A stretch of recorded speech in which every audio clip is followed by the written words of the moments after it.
नमस्कार, बखबर में आपका स्वागत है। मैं हूं राघवेंद्र सिंह। आज हम बात करेंगे मुफ्त की योजनाओं पर। दरअसल देश पिछले कुछ सालों से इस बात पर बहुत चिंतित है कि हर पार्टी और हर सरकार जब भी चुनाव आते हैं मुफ्त की इतनी भारी भरकम घोषणाएं करते हैं कि पूरा बजट ही मुफ्त की योजनाओं पर शहीद हो जाता है। और ऐसे में विकास के मामलों में सरकार का हाथ तंग होता है। इसके चलते जन कल्याण की योजनाएं पिछड़ जाती हैं। इस पूरे मुद्दे पर जो अहम बिंदु वो ये कि फिर सरकार कर्ज लेती है और कर्ज के बाद फिर कर्ज और उस कर्ज की अदायगी के लिए कर्ज और फिर अब तो कर्ज के ब्याज पर भी कर्ज देना पड़ रहा है कि जो कर्ज लिया है उस पर जो ब्याज देना सरकार को उसके लिए भी सरकार कर्ज ले रही है। यानी हालत बहुत ख़राब है। तो सुप्रीम कोर्ट ने एक सुप्रीम सवाल किया है कि आखिर मुफ्त की योजनाएं क्यों? मुफ्त का खाना देने से अच्छा है कि रोज़गार दिया जाए, क्योंकि मुफ्त का खाना अगर आप देंगे तो लोग आलसी हो जाएंगे और पूरा देश एक बहुत बड़ी आबादी के इसी व्यवहार से दो चार हो रहा है, जिसमें मुफ्त के राशन पानी की वजह से लोग काम कम करते हैं और उस काम कम करने के चलते जो काम की गति है वो घट रही है। चाहे कंस्ट्रक्शन का काम हो या घर का काम हो या बाजार के काम हो, वहाँ स्थिति बहुत बिगड़ी हुई है। आज इसी पर बात करेंगे, क्योंकि सुप्रीम कोर्ट का जो सवाल है वो देश की बहुत बड़ी आबादी का सवाल है और देश के अर्थव्यवस्था से जुड़ा हुआ है। एक बात और है कि इस माह यानी फरवरी के अंत में या मार्च के पहले सप्ताह में सुप्रीम कोर्ट इस पर बाकायदा सुनवाई भी कर सकता है। अभी इस सवाल पर बातचीत की, ये सवाल कितना जायज़ है, कितना मौजू है और इसमें क्या क्या हो सकता है। चर्चा के लिए हमारे साथ जोड़े स्टूडियो में हमारे दो विशेष मेहमान, मध्य प्रदेश के वरिष्ठ पत्रकारों में शामिल जयंत सिंह तोमर जी और IND24 के कंसल्टिंग एडिटर योगीराज योगेश जी, और सामाजिक कार्यकर्ता हमारे साथ जुड़े हैं जयपुर से सूरज सोनी जी। आप सभी का बहुत बहुत स्वागत है। चर्चा की शुरुआत योगीराज जी आपके साथ करना चाहते हैं कि ये जो सारा मामला है, हर इलेक्शन में जो पार्टियां छोटी हो बड़ी हो, अपने घोषणा पत्र में, वचन पत्र में जिस तरह के आसमानी सुल्तानी वादे करती है, ऐसा लगता है कि अब सिर्फ इतना रह गया कि आसमान से चांद तारे और लाकर देने हैं वोटर को, उनको वो मिलेंगे और ऐसा वादा करने वाली पार्टियों को सत्ता की चाबी हासिल हो जाएगी। एक तरह से मुफ्त की घोषणाएं सत्ता की चाबी का महत्वपूर्ण औजार बन गई हैं। आपकी राय? सुप्रीम कोर्ट ने जिस तरह से संज्ञान में इस बात को लिया है, क्या ऐसा लगता है कि आने वाले दिनों में इस मामले में चुनाव आयोग भी कोई दखल देगा?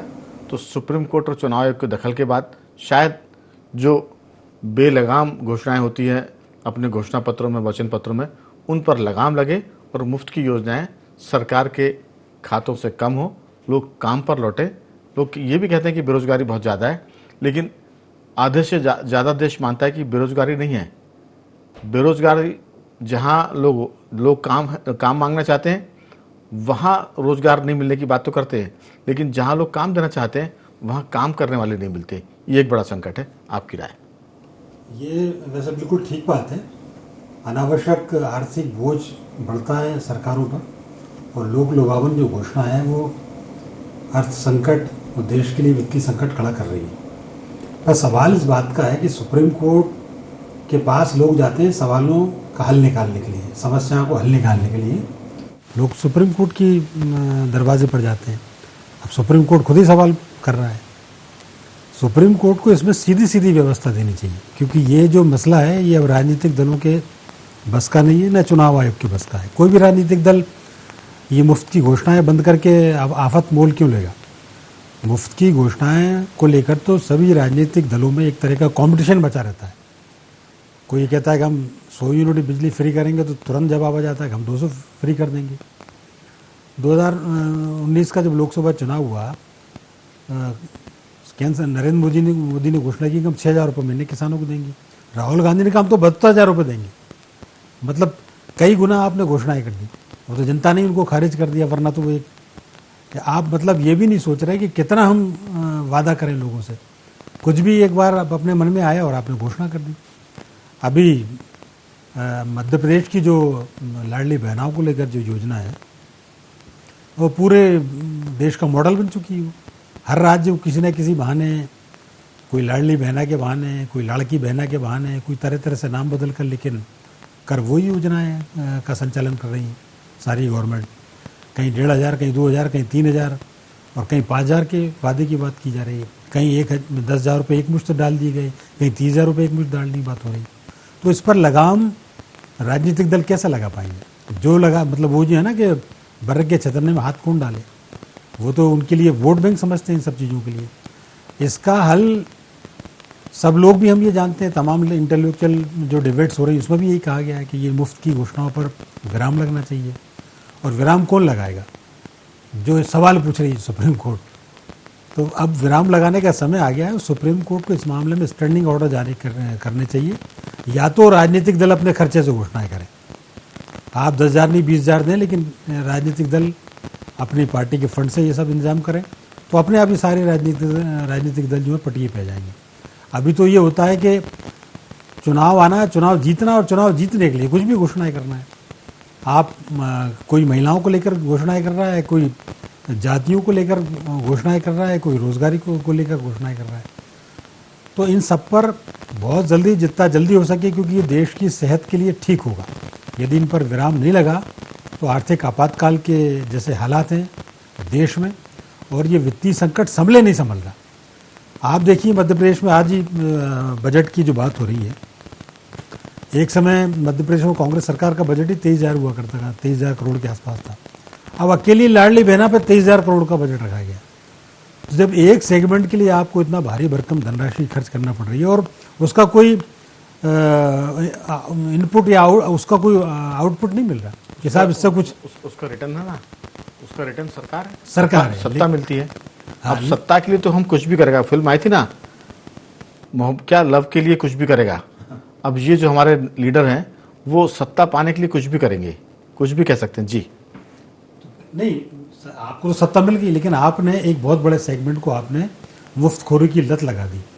लोगों को ऐसी आदत पड़ गई कि कुछ भी करें आप। जैसे लोन किसी ने लिया, वो चुकाना ही नहीं चाहता, उसको पता है 5 साल बाद चुनाव आएंगे। बिजली के बिल गांव में भरने नहीं चाहते, ट्रांसपोर्ट पर लेके उसका बिल भरना नहीं चाहते, क्योंकि उनको पता है अभी चुनाव आने वाले हैं और सरकार घोषणा करेगी। तो कुल मिलाकर ये आत्मघाती योजना हो गई है। जैसे आरक्षण शुरू हुआ था 10 साल के लिए आज़ादी के बाद, लेकिन वो आरक्षण 10 साल बढ़ता जा रहा है। अब 50% के भीतर तक के आरक्षण की बात हुई थी, लेकिन अब वो अगर हम देखें तो 70, 80, 90% तक चला गया है। आम आदमी के लिए आरक्षण में नौकरी में जगह ही 2, 4, 10, 20% बची, बाकी सब आरक्षित है। तो संविधान की भी धज्जियां उड़ रही हैं, चाहे मामला आरक्षण की हम बात करें या मुफ्त की बात करें। एक सीमा तक आप मदद कर सकते हैं। मेरे साथ टेलीफोन लाइन पर जुड़े हैं सूरज सोनी जी। सूरज जी, आपको लगता है कि जो मुफ्त की घोषणाएं हैं ये किसी भी वर्ग को जिसको दी जा रही है, क्या उसको आगे बढ़ाने में मदद करेंगी, या उसको आलसी बनाएंगी, या उसको कामचोर बनाएंगी, या समाज के भीतर एक ऐसा वर्ग पैदा कर देंगी जो कम काम करके जीना चाहता है, या जैसे कहते हैं कि वो अपनी शर्तों पर काम करेगा। अनप्रोडक्टिव ये मामला है। इससे जो मजदूर वर्ग की हम बात करें या दूसरे किसी वर्ग की बात करें, जब तक काम नहीं करेंगे कोई देश तरक्की नहीं कर सकता। अब काम ना करने के लिए हम पैसा दे रहे हैं तो वो काम क्यों करेगा? आपकी राय? मुफ्त की चाहे बिजली हो, मुफ्त का पानी हो, चाहे मुफ्त की लाडली बहनों के लिए या किसी के लिए। जो वृद्ध हैं उनकी बात अलग है, वृद्धों को सरकार पेंशन दे सकती है, लेकिन आप अगर सबके लिए इस तरह की चीज़ें लेकर आएंगे तो सारे राज्यों की स्थिति ऐसी है कि बजट का बहुत बड़ा हिस्सा इसी पर जा रहा है, और बाकी जो बचता है वो वेतन पे खर्च होता है, भत्तों पे खर्च होता है, और शेष राशि जो है छोटी मोटी विकास के काम में वो लग जाती, बाकी सब काम ठप हो जाते हैं। आपकी राय, कैसा सोचते हैं, और राजस्थान में इसको लेकर क्या हालात है?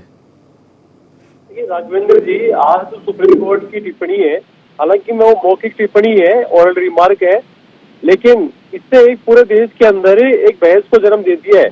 और उस बहस में फ्री बीज को लेकर के लोग सोचने लगे, बोलने लगे। जो पहले जैसे लगता है कि देश के लोग जो है बुद्धिजीवी, इंटेलेक्चुअल लोग है, मध्यम वर्ग है, बहुत अधिक उठा हुआ था, वो अपनी राय स्पष्ट रूप से कर रहा है। और उस राय में निकल करके ये आ रहा है कि ये जो फ्री बीज का सूत्र है, इस सूत्र से वोट जरूर हासिल हो सकते हैं, पॉलिटिकल पार्टियों को वोट बैंक बन सकता है, लेकिन देश कहीं न कहीं जो आत्मनिर्भरता की ओर जाने से बहुत दूर चला जा रहा है, एक अध्याय साबित हो जाएगा वो भी।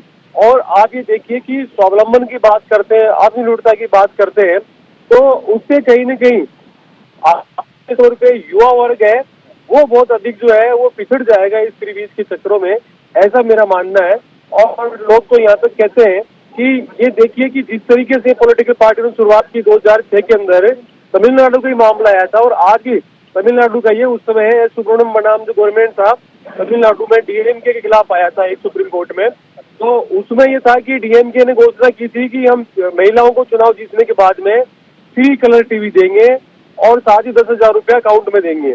तो उससे जो है उसको लेकर के सुप्रीम कोर्ट की टिप्पणी भी थी और पूरे देश के अंदर धीरे धीरे जो साउथ की पार्टियों ने किया उसको सबने फॉलो करना स्टार्ट कर दिया, चाहे बिहार का चुनाव हो, चाहे उत्तर प्रदेश का चुनाव हो, चाहे राजस्थान का चुनाव हो। राजस्थान के चुनाव में पिछले 100 गहलोत सरकार ने तो 300 यूनिट फ्री बिजली कर दी, इसके साथ ही फ्री मोबाइल फोन बांटने स्टार्ट कर दिया महिलाओं को, फ्री राशन बढ़ा करके दे दिया।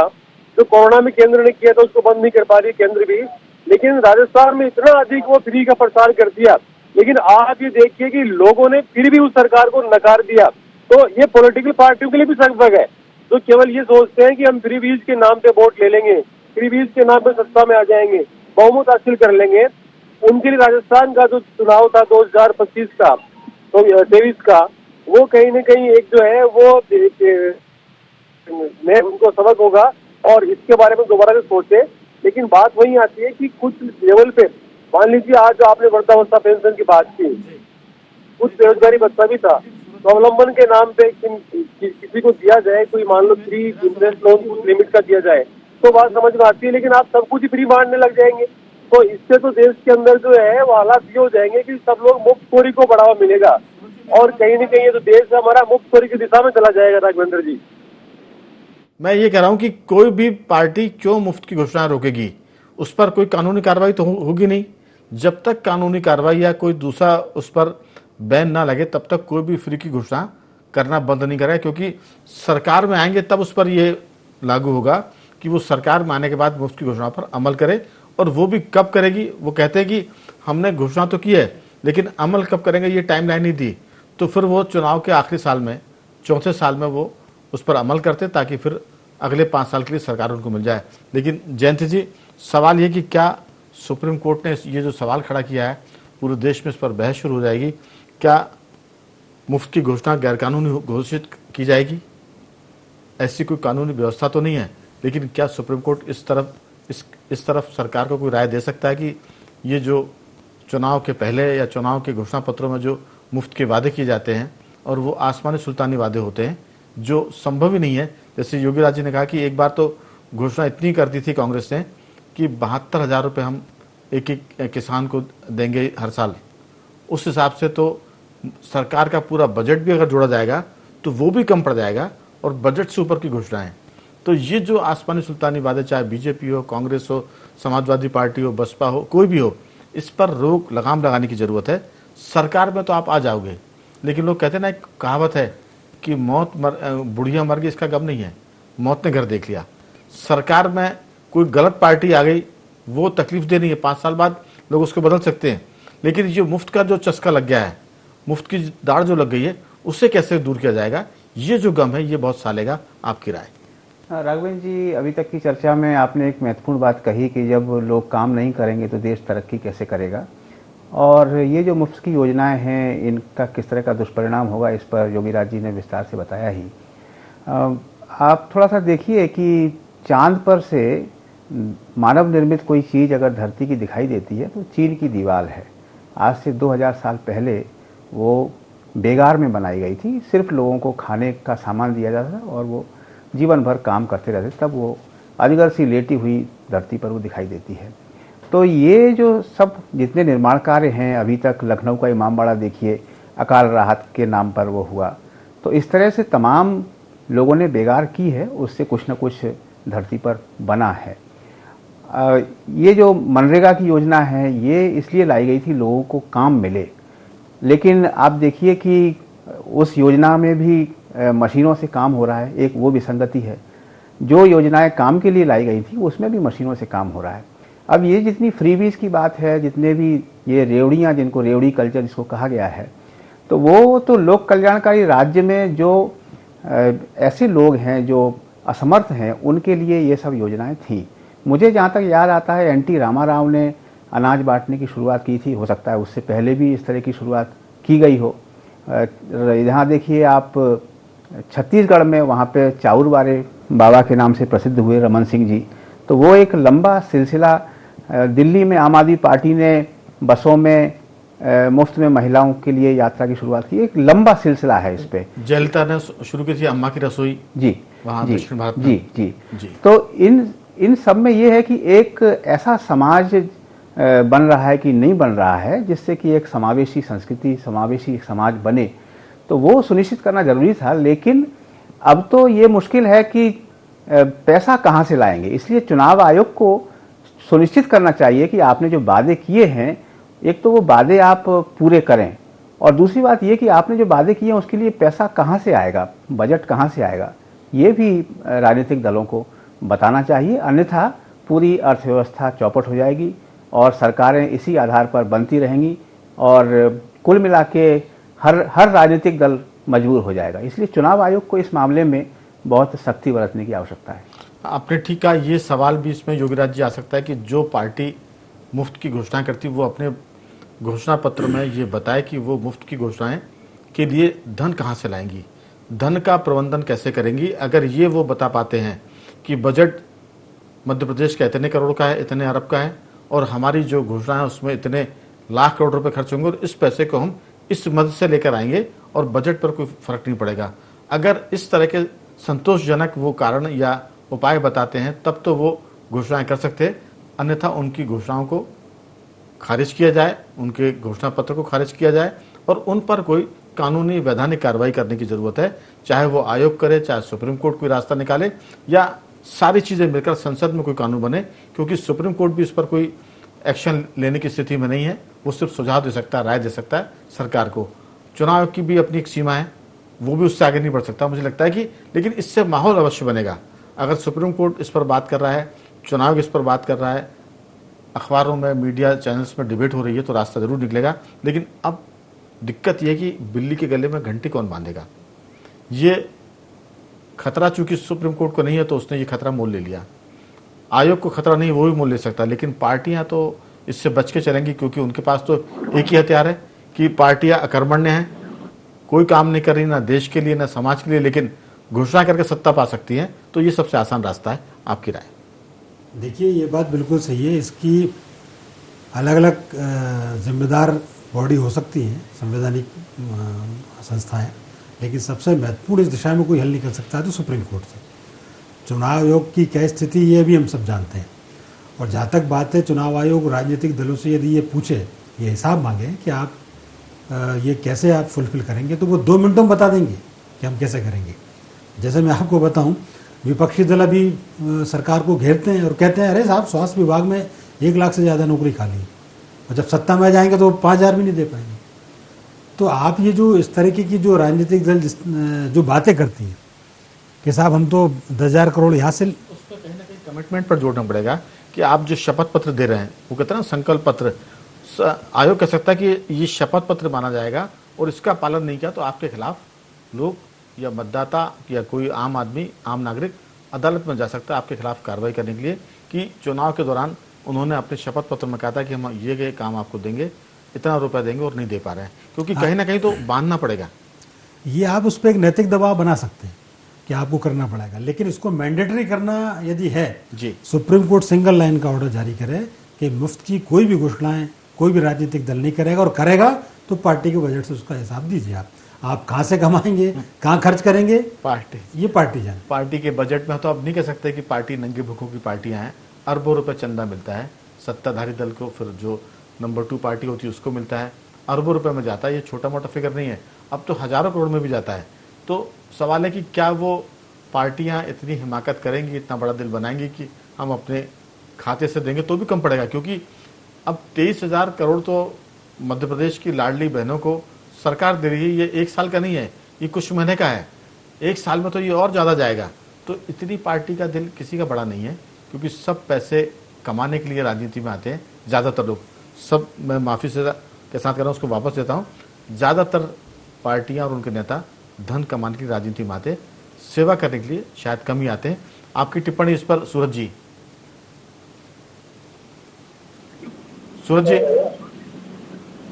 जी, जी, आपकी टिप्पणी की धन और नेता दिल्ली कम आते हैं। राघवेंद्र जी, आज ही जैसे मान लो अरविंद केजरीवाल ने शुरुआत की है दिल्ली के अंदर, तो उस समय कांग्रेस जो है वो चिल्ला चिल्ला करके इस मुफ्तखोरी का विरोध कर रही थी, चाहे राशन हो, चाहे बिजली की यूनिट हो, चाहे पानी की हो। लेकिन जब भी उसके बाद चुनाव आए तो राहुल गांधी खुद ही जा करके खटाखट योजना लिया है और लाख रुपए देने की बात करने लगे। और ऐसे बिहार चुनाव हमने हाल में देखा ही है। तो ये जो मुफ्तखोरी है ये पूरे देश को दीमक की तरह कमजोर कर रही है, और उसका रिजल्ट ये होता है कि हर राज्य के अंदर इंडिविजुअल जो कर्जा है वो जबरदस्त बढ़ता जा रहा है। अभी महाराष्ट्र का 9 लाख करोड़ का कर्जा है, 1 लाख करोड़ का हिमाचल का कर्जा हो चुका है। तो ये जो है राजस्व जो घाटा जा रहा है, घाटे का बजट जा रहा है, इसका परिणाम जो है वो आने वाले समय में बड़ा घातक होने वाला है। और न सिर्फ स्टेट्स के लिए बल्कि आम आदमी मुफ्तखोरी के आदतों को लेकर के इतना ज्यादा कमजोर हो जाएगा कि वो रोजगार सृजन करने वाली जो सिस्टम है उससे बहुत दूर हो जाएगा। और स्टेट को चाहिए कि आप बजाय इस मुफ्तखोरी का राशन बांटने के, क्योंकि आप ये देखिए मुफ्त का चंदन किस मेरे नंदन, तो कहीं न कहीं जो चीजें मुफ्त में मिल रही है उसका उपभोग भी अधिक लोग कर रहे हैं और बिना मतलब उपयोग कर रहे हैं। तो ये भी देखने में आता है कि किसी को आवश्यकता भी नहीं है वो भी राशन ले रहा है मुफ्त के अंदर, किसी को जरूरत नहीं है वो भी किसान निधि ले रहा है, सम्मान निधि ले रहा है। तो ये कहीं न कहीं देश को है वो जो हम कल्पना करते हैं और हम घोषणा करते कई बार जो है वो कहने में आती है कि देश को जो है आत्मनिर्भर बनाएंगे और सृजनता की ओर लेकर के जाएंगे, उस पर कुठाराघात है। तो इन चीजों से बचना चाहिए। साथ ही कोर्ट को भी एक स्ट्रिक्ट केवल टिप्पणी नहीं करे बल्कि एक जो है आदेश करके इन चीजों को रोकना चाहिए। कम से कम चुनाव से पहले तो इनको रोक के देना चाहिए, ताकि कोई भी पार्टी इस नाम पे वोट नहीं ले और तभी रुकेगा। नहीं तो होगा ये कि जो पार्टी घोषणा करती है और जो रोकती है वही सत्ता से बाहर हो जाएगी, ऐसा उनको आशंका सताती है। और इस आशंका के चलते हुए इस मुफ्तखोरी का जो ये पेड़ है ये बढ़ता ही जा रहा है और पॉलिटिकल पार्टियां इस पर चढ़ करके अपने चुनावी कर्मकांड के जो फल है वो चुनना पसंद करती है। बिल्कुल, लेकिन सूरज जी सवाल हो कि बिल्ली के गले में घंटी कौन बांधेगा, कौन दल ये जोखिम लेगा? या तो सारे दल यूनानिमस फैसला करें कि हम मुफ्त की घोषणा नहीं करेंगे। जयंत जी, लोग कहते हैं कि किसी भी देश को कमजोर करना हो तो उसको युवाओं को आलसी बना दो, मक्कार बना दो या उनको नशे का आदी बना दो। दुर्भाग्य से ये दोनों चीज़ें हमारे देश के भीतर बहुतायत हो रही हैं। हमारे देश का युवा बड़ी तादाद में नशे का शिकार हो रहा है। कहते हैं कि भारत दुनिया का सबसे युवा देश है, लेकिन बहुत जल्दी ये भी कहेंगे कि भारत दुनिया के उन देशों में शामिल है जहां भारत के युवा सर्वाधिक नशा करते हैं। तो नशे के शिकार हम हो रहे हैं और ऊपर से दोहरी मार ये कि वो उनको हम आलसी भी बना रहे हैं, आलसी बना रहे हैं, नशे का शिकार बना रहे हैं। तो फिर कैसे कहेंगे कि 21वीं सदी हमारी है? ये तो हम भले ये कहें कि हम अगले 25 साल में 20 साल में सबसे विकसित देश बन जाएंगे, लेकिन हालात जो हैं वो खतरनाक है अगर कोई उपाय नहीं किया गया। तो आपकी राय, ये सब जो चीज़ें हैं, सुप्रीम कोर्ट ने तो इस पर एक कदम उठाया है, लेकिन इसमें कोई शक नहीं कि इस पर चर्चा होगी और कुछ ना कुछ रास्ता निकलेगा, ऐसी उम्मीद हम लोग कर रहे हैं। आपकी राय? राघवेंद्र जी बिल्कुल ठीक है। सुप्रीम कोर्ट ने इस दिशा में अगर सवाल उठाया है तो ये बात बहुत दूर तक जाएगी। लेकिन यहाँ एक बात ये भी है कि देश किस तरह से सादगी की तरफ लौटे और किस तरह से जो विसंगतियाँ हैं, एक तरफ 1 लाख करोड़ बुलेट ट्रेन के लिए हैं, दूसरी तरफ बुंदेलखंड में 5000 करोड़ की भी रेल लाइन नहीं बिछी हैं। और इस तरह अब सेवा तीर्थ बन गया, ठीक है, बहुत अच्छी बात है, तरक्की होनी चाहिए, लेकिन सादगी भी एक बहुत बड़ी बात है। और हमारे जो कर्णधार हैं उन नेताओं को ये भरोसा हो कि बिना पैसे के भी चुनाव जीते जा सकते हैं अगर वो सादगी के साथ चुनाव लड़ें। लेकिन इसमें एक चीज़ करनी पड़ेगी कि फिर चुनाव कहे कि आप सिर्फ फॉर्म भरिए, चुनाव में खर्चा पूरा चुनाव आयोग उठाएगा। कोई भी पार्टी का प्रत्याशी चुनाव पर प्रचार में 1 पैसा खर्च नहीं करेगा। बिल्कुल, समय तो खत्म हो रहा है, लेकिन तीनों साथियों से मैं एक लाइन की जरूर टिप्पणी लूंगा इसमें कि अगर फ्री बीज की समस्या खत्म करना है तो हमें लगता है कि चुनाव के जो लड़ने का मामला है, एक तो देश में एक साथ सारा चुनाव हो और चुनाव पर आने वाला खर्च चुनाव आयोग उठाए, सिर्फ प्रत्याशी फॉर्म भरे। आपकी इसमें 2-3 वाक्यों की राय योगीराज जी? नहीं, देखिए इसमें आप हम चूंकि मीडिया फील्ड में रहते हैं और कई बार राजनेताओं से बातचीत होती है, तो व्यक्तिगत बातचीत में राजनेता भी स्वीकार करते हैं इस चीज़ को कि नहीं ये चीज़ें खतरनाक हो रही है और ये अनावश्यक बोझ है। तो यदि सुप्रीम कोर्ट थोड़ा सख्त हो तो ये अपने आप सारे राजनीतिक दलों पर एक प्रेशर बढ़ेगा और मुझे लगता है कि सब मिलकर एक निर्णय पर पहुंच सकते हैं जी। ये कोई बहुत कठिन काम नहीं है। सूरज जी, आपकी कोई राय है इस पर?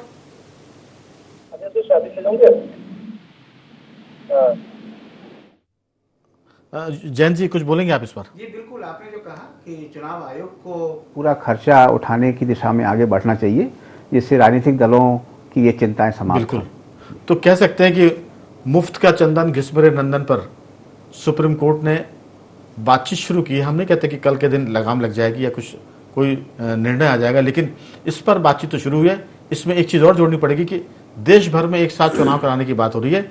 चुनाव तो एक साथ हो, लेकिन चुनाव का खर्चा भी चुनाव अगर उठाता है तो फिर चुनाव में 2 नंबर का पैसा लगना बंद हो जाएगा और इसके चलते करप्शन भी कम होगा। और मुझे लगता है कि जो एक महंगे चुनाव होते हैं उसकी तरफ से देश बच जाएगा।